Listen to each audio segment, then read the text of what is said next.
Thank you for being here. It's a pleasure to have your second feature movie. Thank you. And it's true that I find it a kind of family tone, but even like that different from what the other films that you collaborate usually with Wes and other ones. And I would like to know if for this film, on the script you work alone completely, or you have like you do the writing, you have something helping you, or what's only your completely world that is in this movie? Well, I did write it myself, but I'm very close to Jason, I'm close to Sophia, I'm close to Wes, so over the time that I spent writing it, I would share it with them, and I did have one instance with Wes and Jason where I had the first 30 pages and we each took a role and read it together. So I did rely on them, but it was a pretty solitary thing. It took a group of years, I'm embarrassed to say about 6-7 years to write it, as it did CQ, my earlier movie. So I'm a little bit slow, and this method that I use, a kind of pastiche, very musical, different scenes that aren't necessarily in consecutive order. It's something, it takes some time, so I'll have an idea for a scene, and months may pass or weeks may pass before I get to the next one. But to answer your question, it was very much my piece from my heart, but often I get the advice of the friends that I value, like those folks. Because it's because even the tone and everything, it's different from the other films where we collaborate. I don't know exactly what kind of collaboration you have with Wes, but it's another tone, and it's more like personal something, and what is, I would like to know, when you write the script, or you wrote the script, you knew already more or less what will be the actors you should contact, or for example, Charlie Sheen came just afterwards, or Jason, no, okay, Jason, I think you knew that it was for him, but Bill Murray, I think as well, I don't know, but with Charlie Sheen, it was thought before, or it was when you were looking after the script was already ready? A mixture. I wrote it without Charlie in mind, the bulk of it. Jason was someone I always hoped would be in the film, and Bill Murray was a fantasy, like, oh wow, if I could get him, because he's very mysterious, the roles that he chooses to take. Although I'm friendly with him, you could never expect him to do it. Jason, I bullied him. I said, you're doing this movie. I didn't let him say no. With Charlie Sheen, I actually have known him since I was a boy. We were in the Philippines together. We're old pals from a long time ago, but I haven't seen him, I see him every 10 years. I run into him, but when you have a friendship with someone when you're 12, you see them again and you have a connection, and so we had that. And with Charlie, I was trying to finish the script, and I spoke with him, and he said, when are we going to make that movie together, our movie? And I remembered that. I thought, he had always said that over the years, like, we have to do something together. He's a very big Apocalypse Now fanatic. And so he said, our parents work together, we should work together. And that gave me a certain push. So in the final act of writing, that kind of final bit, I needed that energy. And I remember thinking, he would be great. So that's how that happened. You always wanted to direct movies, or because you were involved with so many, persons, at the same time, family, and you tell, okay, I will do one movie one day or not, or is something that through the years you tell, okay, I want as well to have my career like a director and everything. Do you feel it like a career, or just things like that happen in your life, things? I went to NYU, so as a college student, I went to the film school, and at that time I thought, I would like to make a movie. When I was a kid, I was interested in being around. We grew up in the world of cinema, and I was interested in theatrical makeup, because they have blood and guts and stuff, and monster makeup. But then the great Dick Smith, who's the most important makeup artist of recent times, said, you have to early, and you have to be the first on the set, and you have to be the last to leave, so you don't want to be a makeup artist. But over the years, I would do different things involved with filmmaking, and I think in my early 20s, I realized I would like to make a movie. But I've been very precious, I think, because although I do a lot of work for commercials and music videos and other shorts and things which I'm very open with my film work, I feel like if I'm going to really spend those 2 years filming and preparing and shooting, it has to be something really personal. And so I've been a little slow. I've only made 2 movies in this last period of time. But to answer your question, I think in my early 20s, I realized I would like to at least make a film or 2. Because you choose something that is a line that it's really not easy, because it's like, it's not burlesque, it's not, it's very, this kind of, the way that you make your actors play and everything, not naturalistic, but not completely, is like in the middle, is a very risky, that's why the film is interesting, and that's why the cinema is really personal, but it's not, even to find the financings and things like that. I don't think it's the way, is a little bit like the films of Wes as well, but yours is still more particular than the films of Wes, and I like that is something that you really want to stay on this line, or is something that you could one day do something completely different? I'm open to doing different things. I think I would like to make another type of movie, perhaps, that isn't so personal. I think both of my movies have a certain amount of central character that is someone I could really relate to, things I think about that many characters thinking about. But I don't think, I would like to be open to have another type of movie experience. And I think someone like Woody Allen, who's a great master, and Fellini, who's a great master, they made movies like 8½, like Stardust Memories, movies that were incredibly personal, but then of course had a huge variety in their work. So I'm open to having another type of movie I might make. Okay. Any question from the audience?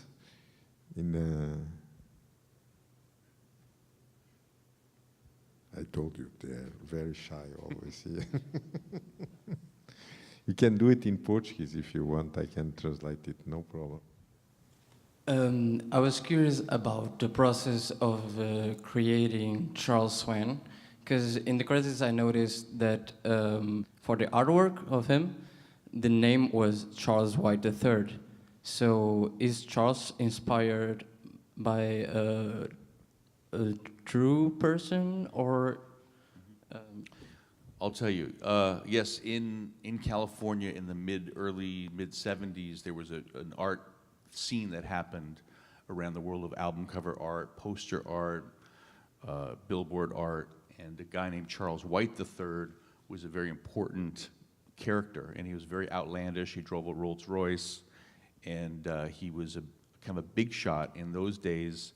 Now, in more recent times, you might be a music video director and be successful and that type of thing, but in those times, to do graphic art was an important job and kind of culture defining. And there was a guy who I've come to know as a friend, Charles White III, and he did some very daring artwork.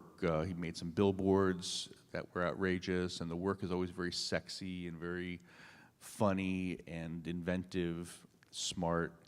And so that was the beginning of this idea. I knew I wanted to, the very beginning is I knew I wanted to do a character study of a very outrageous guy, someone who's very imaginative, who, if he has a pet, he has a toucan. If he drives a car, it's an old 40s Cadillac. If he does anything, it's sort of outrageous. And so I was inspired by this particular guy, although it was really just the feeling I got from him. It wasn't really his life at all. But that was really what interested me, is to make a very obnoxious, imaginative character and then put them in a crisis and see what happened. I was wondering in what way your experience in making music videos was important in making this film, particularly. I think it has a lot to do with it in that the music of Liam Hayes, who's the songwriter you see at the end, all the music except for very few little things he composed. Much of it was music he had made before and then some after. And when I heard his music, it was very clear to me, like, that's the soundtrack. And what the first song called Who's Blues, when he's in his house, very depressed, and then it's kind of sad, and then the door opens and his car pulls out, and this big bombastic music. That music was the spirit of the movie. I want it to be very personal and thoughtful and kind of sad and internal, but at the same time, you know, this flash of outrageousness, and that with the trumpets going, that music sort of evoked that to me. But to answer your question, I do think the movie is like a lot of little music moments that are strung together, and sometimes music's very important to me. When I would write, I would hear a song, and it would give me a feeling. It's like, oh wow, this would be such a great, conjure up this feeling to me, whether it's the car wash scene or something like that. I could imagine that scene happening with that music, and I would put it together. So it's hard to really put my finger on it, but I do agree that it's very musical, and I work with the music very much in the writing process. First of all, I would like to say that for a much younger audience, I feel that this is what inspires us, truly. And I was wondering if you could tell me of choosing Jason and Bill and Patricia. They are these incredible actors, and they are used to making this sort of really incredible characters in Wes movies, and even not so, even in not his movies. How are you able to choose them apart? Because they are so characteristic and so incredible, really. How is it that I chose them? Yeah. Well, there are a few reasons. One is, you know, when you, like Jason I'm very close to, he's my cousin. I see him all the time. We do a lot of things together, so it's very natural. You're thinking of something, and I thought, oh, I want to do this, you know, stand-up comic character, and he's so funny. I thought, oh, he'd be perfect for that. So part of me thinks it's so obvious. I didn't have to think about anything. He just is so present right there. But working with people who are your friends or colleagues, and someone like Bill Murray, I've come to know over the years, working with Wes, working with Sophia, and he's become a bit of a friend. And so these are people you trust, and I think they trust you, and they know that you have their best, you know, that you want them to succeed, and they can be comfortable around you. And I think, you know, the feeling of trust and a sense going on an adventure together when you know one another is very helpful. So I think it's my inclination, and not just me, many filmmakers like Wes, like my dad, and certain people, you know, you get a group of colleagues and friends and almost like family, and you do this adventure together, and there's wonderful virtues, that sense of shorthand. You can ask for something, and they just know right off the bat. You don't have to waste time, but significantly the feeling of trust. And also on a practical level, you know, the independent scene is very tough, you know, to get finance and to get movies going, and sometimes, you know, it's just that practical thing, like, Jason, you got to be in my movie, and I'm going to ask Bill, I'm going to ask Charlie, and you're working in your world. And this film, the house is my house. I shot at my house. Charlie's clothes are many of my clothes. My bathrobe is the kimono. And the car is my car, the bus is my bus. It's all stuff in my life. And the wine is for your father as well. And the wine is for my dad, exactly. So part of it is, like any filmmaker, you're just grabbing the pieces that are in your world to make it happen. And how it was financed?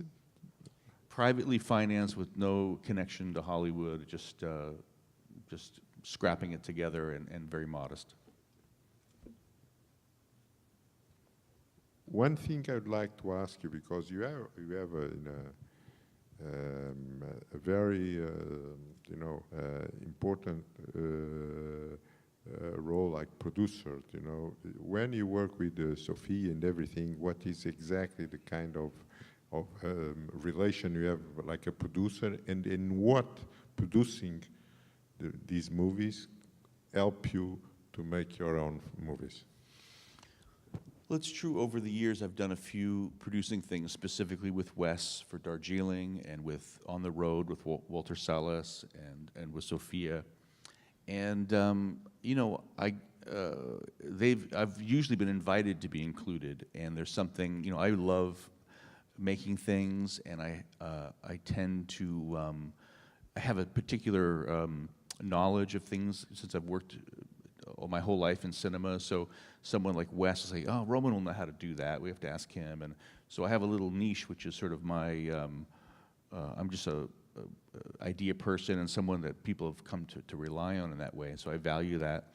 And my 100% absolute wish is to support the director. They're the one making the movie, and we're just there to serve them. And my work doing second unit, which is sort of my beginning as a filmmaker, I worked with my dad on Dracula in particular and other films that he made. And there's a great pride you take in helping someone realize what they're doing. And I think directors really value like having someone on their team, and so I've been invited in those cases. And I can't really quantify what I've learned. I mean, I've learned that continued hard work yields results, and I've learned many things, but that's sort of how I fell into that.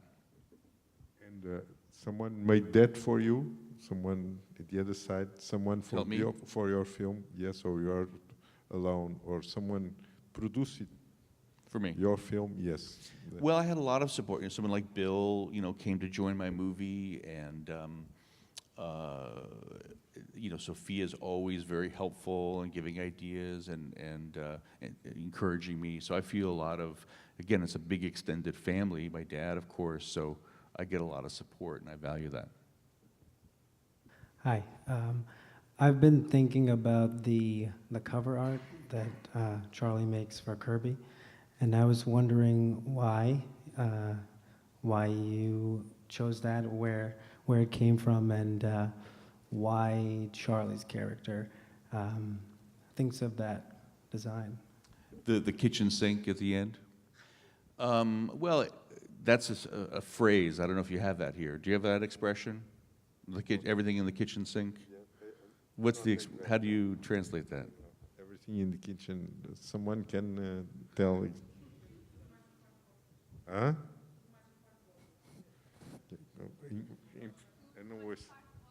Yeah. Yeah. Well, it's a little pun, you know, it's a little joke.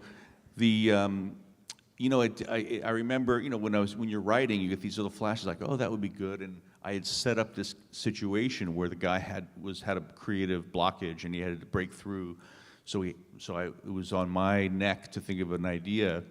And then I thought, you know, the spirit of the movie was just everything. You know, I love Westerns, but I put a Western in. I love that movie Lenny, that's a Bob Fosse movie. I did my homage to Lenny. We are showing here at the festival. Oh, cool.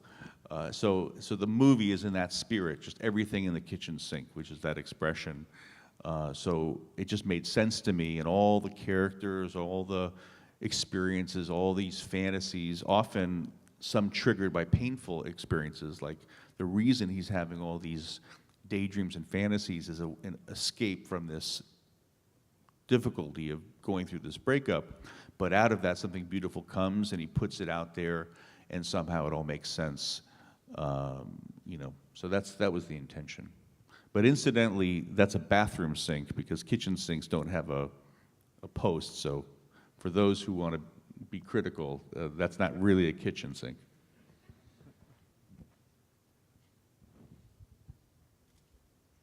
Any other question? Okay, I think we have to go and have dinner.